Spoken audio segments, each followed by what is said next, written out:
Welcome once again, my friends, and thank you for stopping by to listen to an old storyteller. Today we have a story from Ireland, and the title of this story is Bottle Hill. There once lived in Ireland, not very far from a little place called Mallow, a farmer named Mick Purcell. He was very poor indeed. He had 6 children, but not one of them was old enough to help him on the farm. And although his wife Molly worked hard all day long looking after the children and the chickens, doing the cooking, and milking Sally the cow, they found it very difficult to make enough money to pay their rent. Then came a bad year. Everything went wrong. Blight got into the oats, the pig took ill with measles, the chickens died of the pip, and Patsy, the eldest boy, fell off the apple tree and broke his arm, so that the doctor had to be called in to come and set it. So what with one thing and another, poor Mick and his wife couldn't save anything at all towards the rent. 2 quarters were due, and they began to fear that they would be turned out of their little farm. They were in great distress. They sold the pig, but the pig was in such poor condition after having had the measles that it fetched only a very small sum of money.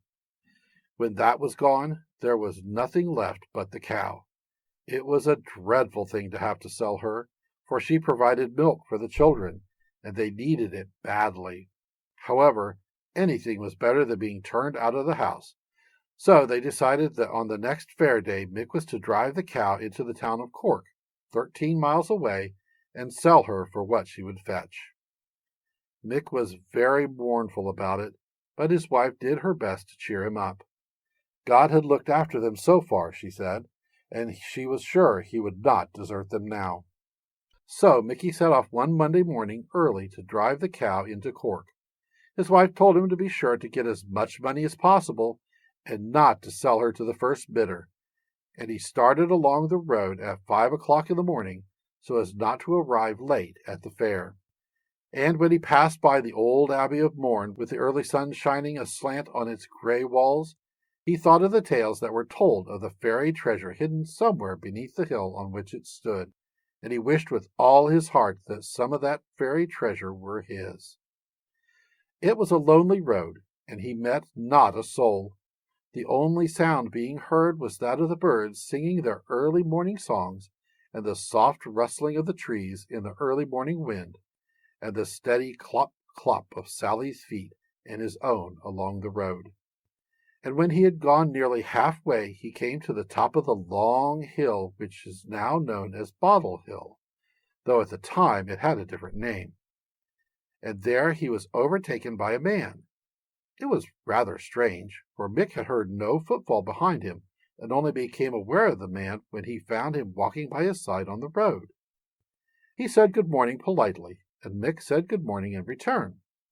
The man was an odd-looking creature, rather small, with a yellowish, wrinkled face like the inside of a dried-up walnut.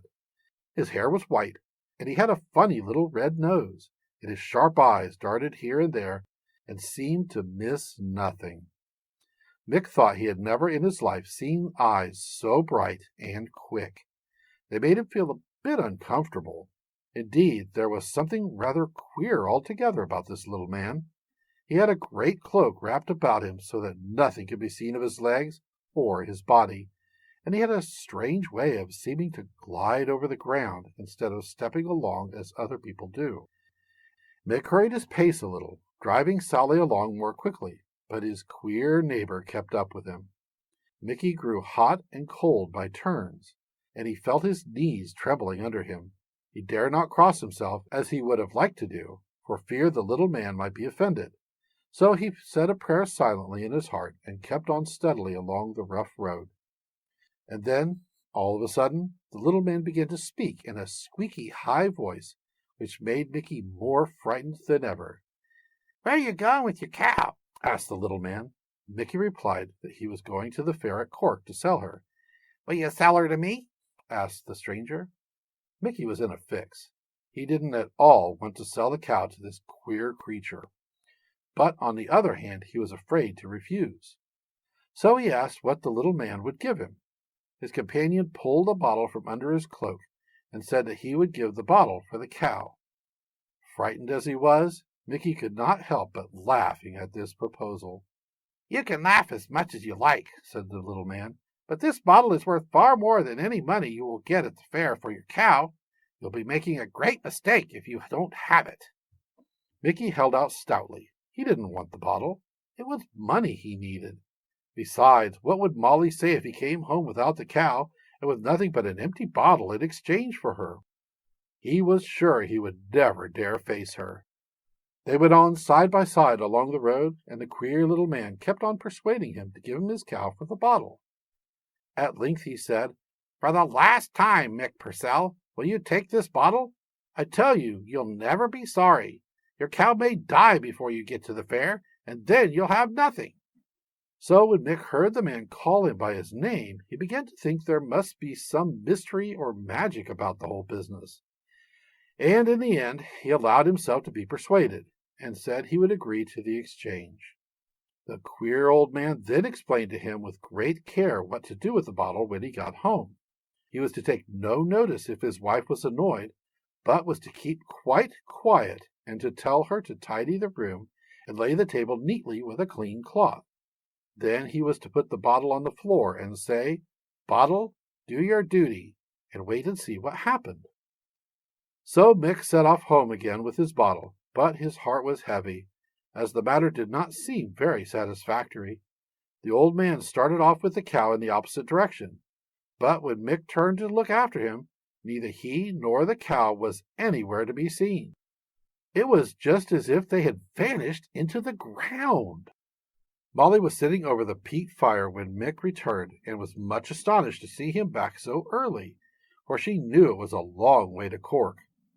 Had he sold the cow on the way? She asked. Yes, he had, said Mick with downcast eyes.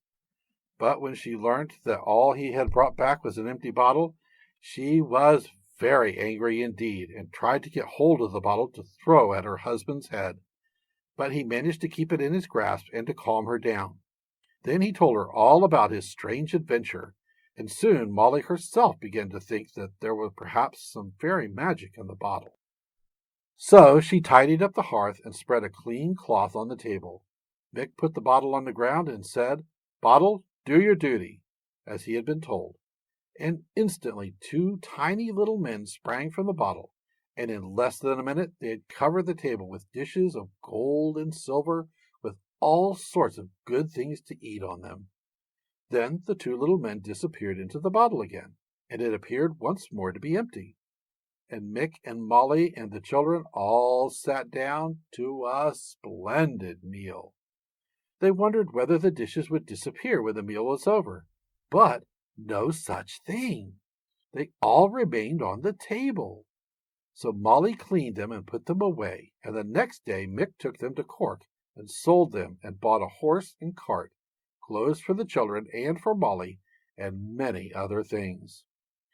Every evening the same thing happened, and Mick grew richer and richer. But he and his wife told nobody about the bottle. They thought it wiser to keep it a secret. But their landlord was determined to find out how it was they had grown so rich. For Mick spent his money freely, and the landlord knew he couldn't have made it all out of the farm. He kept worrying and worrying Mick about it, and at last Mick told him the story of the bottle. And now the landlord began persuading Mick in and out of season to let him have the bottle, but Mick stoutly refused.